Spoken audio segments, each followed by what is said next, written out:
Después del sábado pasado, cuando David acabó con todo, David López, sí, el cerdito de la celebración de Marianela, el sábado pasado, sí, David.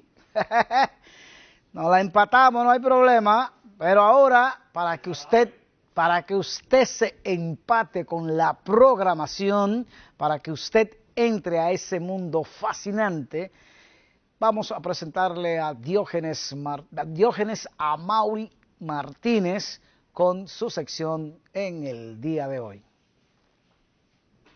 Saludos amigos, soy Diógenes Amaury Martínez y en el día de hoy vamos a estar viendo un caso que se da muchas veces cuando se imparte la asignatura como algoritmo computacional o lógica de programación. Vamos a digitar una palabra y esa palabra se va a imprimir de forma inversa. Entonces, lo vamos a estar desarrollando con Python de la manera tradicional y posteriormente vamos a estar viendo cómo Python logra hacer en tan solo 2 líneas esta misma función. Veamos.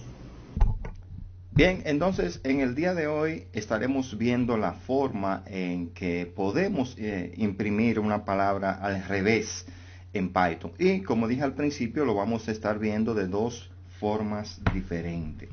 Bien, la manera tradicional, por así decirlo, pudiera ser yo declarar una variable llamada nombre, a esa variable llamada nombre hacer una lectura con input, con la función input, ¿verdad? Escribir un mensaje que diga, por ejemplo, escriba la palabra, por decir algo. Y una vez hecho esto, podemos tener, por ejemplo, una otra variable llamada longitud. Y esa variable sería igual al len, o sea, la longitud de lo que nosotros escribimos, que está almacenado en la variable nombre. Y vamos a tener una otra variable que la vamos a declarar vacía en principio para que vaya almacenando letra por letra lo que fuimos escribiendo. Aquí cometí un error al escribir la función, es len. Perfecto. Ok, entonces una vez realizado esto, lo que vamos a hacer es, mediante un ciclo repetitivo, ir recorriendo ese string para irlo imprimiendo letra por letra y almacenándolo, pero de manera inversa. Esto de la manera larga, por así decirlo, porque ahorita vamos a estar viendo cómo en Python con 2 líneas vamos a resolver exactamente el mismo problema. Entonces decimos while, vamos a tener entonces la variable longitud, que lo que hace es almacenar el tamaño de la cadena, ¿verdad? Importante, esa longitud tenemos que restarle -1 porque como la vamos a tratar como un arreglo, recuerden que los arreglos siempre inician en la posición 0. Entonces, para que no me dé un error, lo que hago es que le resto 1. Y en la condición digo que eso se va a repetir mientras la longitud sea mayor o igual que 0. Ok, una vez hecho esto, entonces lo que voy a hacer es concatenar letra por letra. Entonces a la variable letra le digo que ella va a ser igual a lo que tenga mi arreglo nombre. Por ejemplo, letra va a ser igual a lo que ella tiene en principio, que es nada, más concatenar el arreglo, que sería nombre, ¿verdad? Es decir, el string, más la longitud, que va a ser la posición.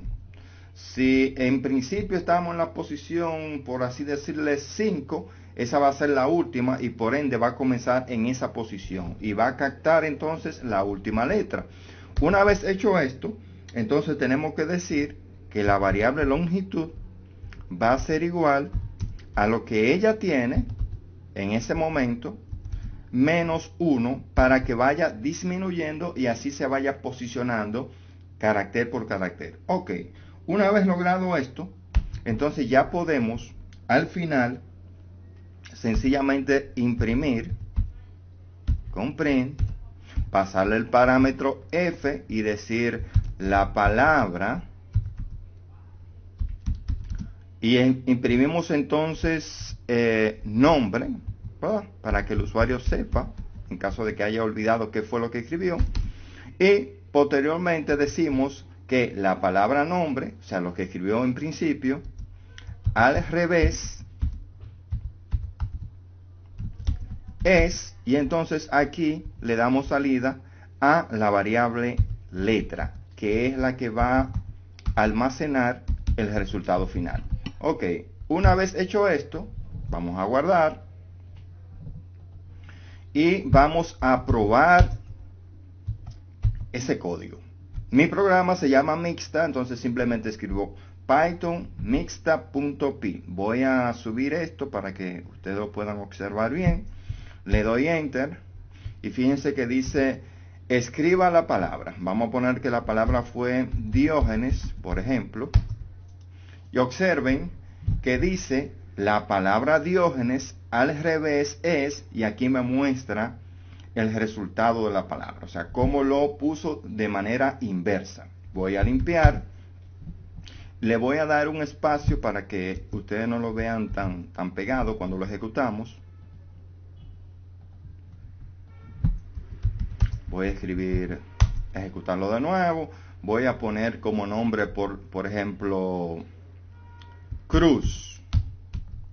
Le doy Enter y observen que dice que la palabra cruz al revés es, y me da entonces el resultado de cómo se pone de manera inversa la palabra cruz. Ok, ahora bien, ¿qué ocurre? Que en Python, aunque lo hicimos así, como quien dice, de la manera tradicional, Python me da la posibilidad de que yo pueda, con tan solo una línea, por así decirlo, resolver ese problema sin tener que utilizar un ciclo repetitivo.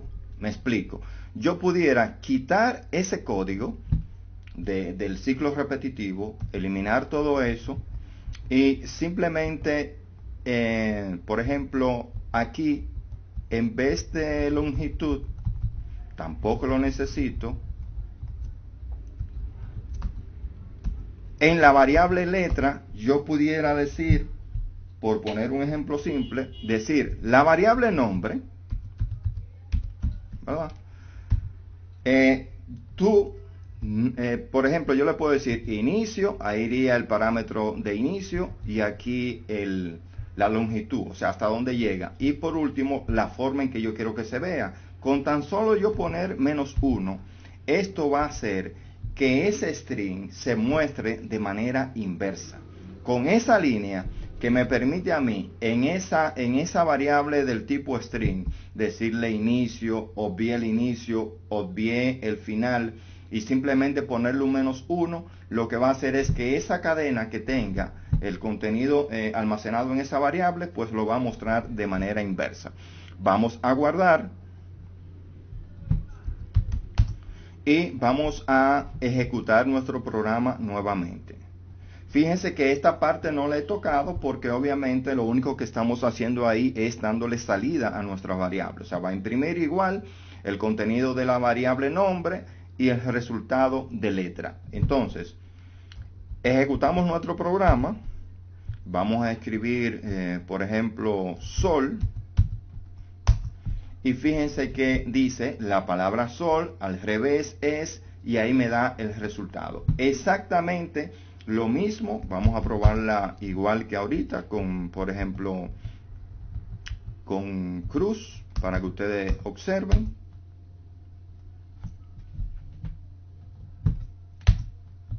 Escribimos cruz y fíjense que el resultado es el mismo, pero ahora con tan solo una sola línea nosotros estamos haciendo que ese string se convierta de manera inversa. Esto es para... Y recuerden que para ver estas cápsulas u otras más, puedes visitar a mi canal Diógenes Amagori. Karbieren Maye es un estudiante filipino que ha inventado un panel solar a partir de vegetales en descomposición, que produce energía sin luz directa. El sistema llamado Aureus se basa en los principios naturales de la aurora boreal, el cual ha sido galardonado con el Premio a la Sostenibilidad en el año 2020. Este sistema se puede fijar en paneles a las ventanas y paredes. Lo más resaltante de este invento es que proviene de productos de desecho. Los compuestos orgánicos luminiscentes se derivan de frutas y verduras. Estos compuestos convierten las ondas ultravioletas de alta energía en luz visible. Usa paneles y marcos solares para convertir la luz en electricidad. Este sistema se puede usar en lugar de las ventanas de vidrio, de modo que edificios enteros puedan convertirse en granjas verticales de energía solar. A diferencia de los paneles solares, el sistema es eficaz incluso cuando no está directamente orientado al sol, ya que capta los rayos ultravioleta a través de las nubes y rebotando en las paredes, pavimentos y otros edificios, así como también sirve como barrera protectora ante la exposición de rayos ultravioleta. El sueño de Carby es que este sistema se pueda integrar en las prendas de vestir, en los autos y las casas con energía renovable que utilice solo los recursos naturales del mundo, que esté cerca de la vida de las personas y hacia un futuro sostenible.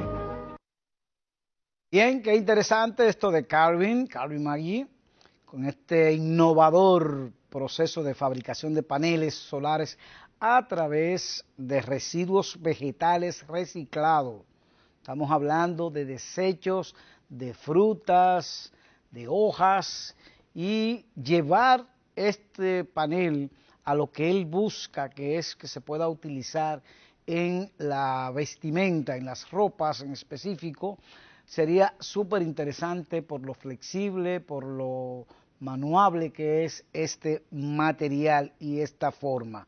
Así que este joven de apenas 29 años ya está demostrando que sí se pueden hacer muchas cosas interesantes, y habla de que estos paneles solares de láminas de polímeros vegetal pueden doblarse, moldearse y ajustarse en prácticamente cualquier forma, sumamente importante e interesante. Como también hay que hablarle de lo que hace China con sus habitantes. Pues China está completamente súper vigilada.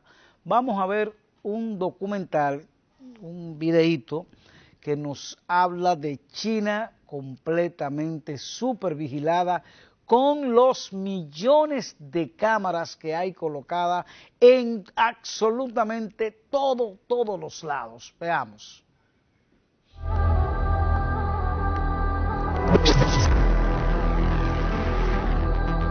Todos bajo control. Todos monitoreados. Todos vigilados. En China, las cámaras de seguridad se convirtieron en algo más que una herramienta de observación. Con el aval del gobierno, millones de dispositivos siguen y registran los movimientos de los ciudadanos en cada rincón del país. El gigante asiático desarrolló enormes bases de datos que incluyen hasta registros genéticos y acaba de crear un moderno sistema de inteligencia artificial que pretende predecir los crímenes antes de que ocurran. En este informe avanzamos sobre el gran ojo del Estado chino que todo lo ve.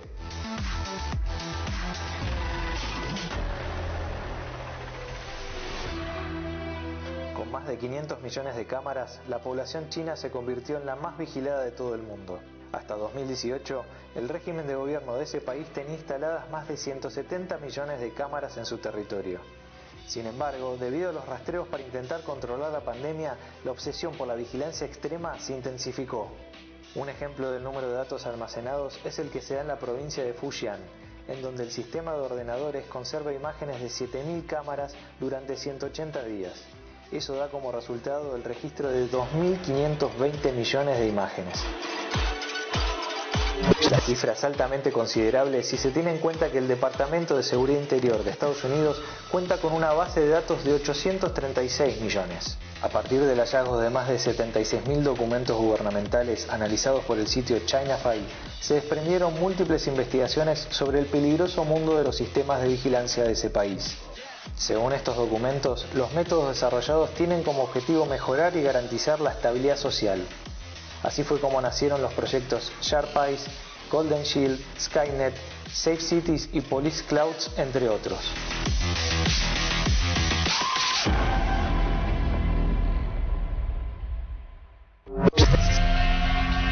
En 2019, en Xichao, una ciudad de la provincia de Guangdong de aproximadamente 300.000 habitantes, los funcionarios se propusieron construir lo que llamaron una red de percepción de retratos. Según los documentos gubernamentales, entre los argumentos que plantearon para poder construir el sistema de 300 cámaras con reconocimiento facial, sostuvieron que la vigilancia era necesaria debido a los peligros inherentes que plantea la actividad humana cotidiana. El gobierno dispuso que la ubicación de cada una de las cámaras no fuese al azar, sino que estuvieran instalados en lugares claves de la vida diaria. Así fue como las nuevas cámaras de reconocimiento facial se ubicaron en las entradas y salidas de restaurantes, supermercados, centros comerciales, estaciones de autobuses, jardines de infantes, cines e incluso en gimnasios de artes marciales. Además, para registrar exitosamente los rostros de los ciudadanos, establecieron cámaras claves en aeropuertos y estaciones de subterráneos, de modo de tomar imágenes claras. El objetivo, que nadie pasara desapercibido ante los ojos del gobierno de Xi Chao.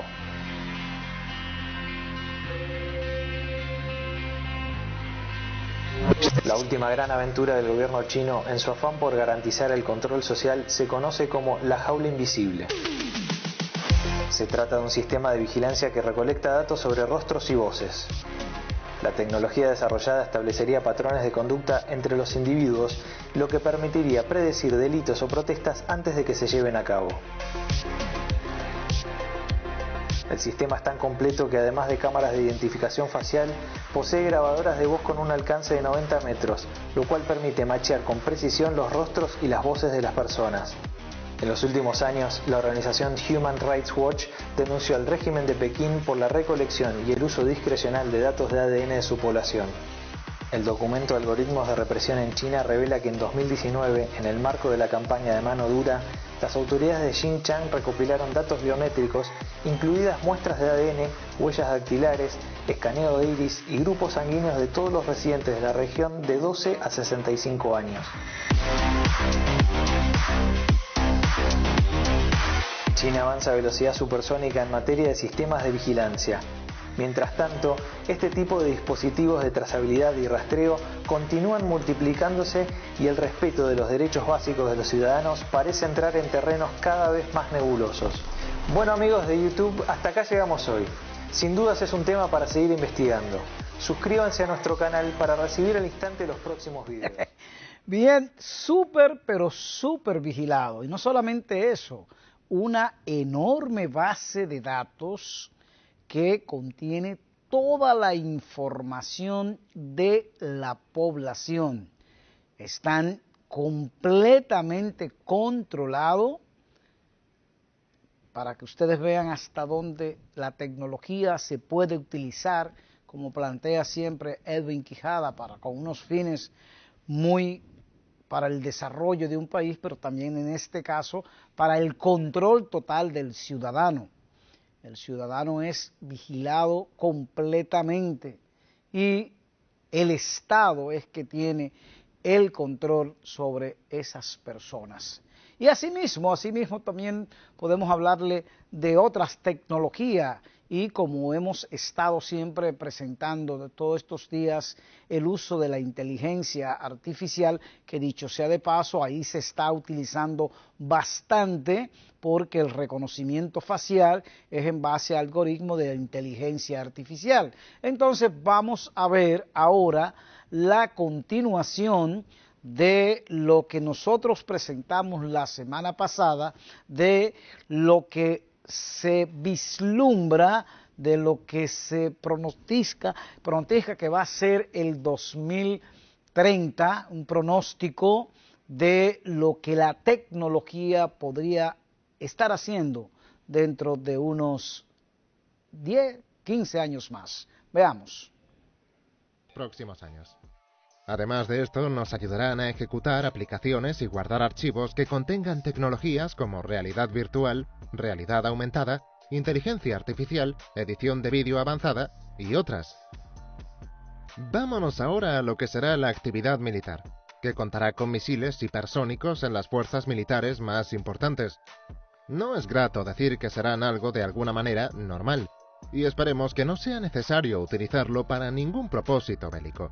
Pero estos misiles son 7 veces más rápidos que los misiles normales y hasta 5 veces más rápidos que la velocidad del sonido. Gracias a su gran velocidad, son casi imposibles de detener con sistemas de defensa convencionales. Desafortunadamente, China ya ha probado un misil nuclear de este tipo. Otra cosa rara que ocurrirá dentro de 10 años será el secuestro de carbono en varias naciones. No es necesariamente algo malo, como parece. Luego de muchos años de pruebas e investigaciones, varias nuevas técnicas serán utilizadas para capturar y remover el dióxido de carbono del aire. Uno de los métodos en cuestión es el uso de árboles artificiales, los cuales pueden capturar dióxido de carbono a través de su propio sistema de filtrado, 1000 veces más eficientemente que el de los árboles reales. Los mismos vienen en varias formas diferentes y pueden ser puestos en cualquier lado, hasta en ciudades grandes, por ejemplo, al costado de las autopistas y en otros lugares contaminados en donde puedan llegar a tener el mayor impacto posible. Una vez que se haya separado el dióxido de carbono del aire, este compuesto en estado sólido podría ser utilizado para varias cosas, como por ejemplo la producción de algunos productos. Sin embargo, se debe tener mucho cuidado de que el CO2 no sea relanzado a la atmósfera luego de ser reutilizado. Manteniéndonos más o menos en tema, otra novedad para el 2030 va a ser el uso de pequeños reactores nucleares modulares. Estos reactores son un nuevo tipo de plantas de energía nuclear más pequeños, baratos, seguros y adaptables. Dado que pueden ser construidos a un precio mucho menos al de los reactores convencionales, son especialmente atractivos para países en desarrollo, que no tienen la posibilidad de gastar demasiado dinero en este tipo de infraestructura. Volviendo nuevamente a la biología, otra gran novedad que probablemente veamos en el futuro serán especies ya extintas resucitar. Ejemplos son el mamut lanudo y el tigre dientes de sable. Hay 3 formas diferentes de llevar a cabo esta resurrección. Por un lado, se podrá clonarlas utilizando partes de los tejidos preservados de los animales ya muertos, para crear copias exactamente iguales. Otra opción es la crianza selectiva, en la cual una especie moderna que tiene algún parentesco con algunas de las extintas recibe características de su pariente extinto a través de procesos genéticos. Finalmente, por otro lado, siempre se puede recurrir a la ingeniería genética, proceso mediante el cual el ADN de una especie actual puede ser editado hasta parecerse completamente al de la especie extinta. En algunas décadas, estos procesos podrían llegar a ser una parte muy importante para recuperar la biosfera de la Tierra. Más aterrador es el hecho de que podrían llegar a resucitar Homo sapiens y algunos dinosaurios para estudiarlos. Tenebroso, ¿verdad? Finalmente, para cerrar con las 20 innovaciones tecnológicas que veremos de aquí a 10 años, veremos a los océanos enteros estar mapeados. Hasta hoy en día, menos del 10% del suelo oceánico de nuestro planeta ha sido mapeado en detalle. Superficies de otros lugares como la Luna y Marte son inclusive más estudiadas que el fondo marino. Organizaciones en Japón y Francia están trabajando colaborativamente en un proyecto llamado Seabed 2030, que producirá un mapa definitivo del fondo marino para el 2030. Para esto, miles de buques automáticos capaces de recorrer largas distancias cubrirán millones de metros cuadrados, llevando sensores y otras tecnologías para la producción del mapa. Estas embarcaciones podrían llevar robots atados para ir, de paso, investigando el fondo marino además de tan solo mapearlo. Este proyecto estaría finalizado para dentro de 10 años y tendría un nivel de detalle nunca antes visto para el fondo del mar. Ubicará inclusive a buques naufragados, aviones que hayan tenido accidentes y piezas arqueológicas. Además, tendrá aplicaciones comerciales como por ejemplo minería submarina.